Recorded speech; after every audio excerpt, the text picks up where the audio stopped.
বন্ধুরা, এটি একটি আউটলেট জলের লাইন করা হলো, ম্যানুয়াল দেওয়া হয়েছে।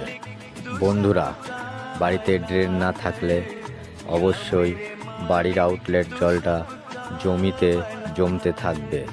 তাই জন্য অবশ্যই করে আউটলেট জলের ব্যবস্থা করতে হবে। 50 ফুট আউটলেট ড্রেন। আরও একটি সমস্যা হচ্ছে যে বাড়িতে সাইড দিয়ে কোনো জায়গা ছিল না, তার জন্য সেফটি ট্যাঙ্কির ফুটো করে সেফটি ট্যাঙ্কির ভিতর দিয়ে আন্ডারগ্রাউন্ড লাইন করে আউটলেট লাইন বার করতে হয়েছে। সেফটি ট্যাঙ্কি ফুটো করার সময় অবশ্যই মনে রাখতে হবে জল যেন ওভার না হয় এবং পাইপটা যেন ঢাল থাকে জল আসার জন্য। এটি হলো 2 in 1 লাইন, ফিল্টার জল আসার একটি আউটলেট চারিতে গেছে।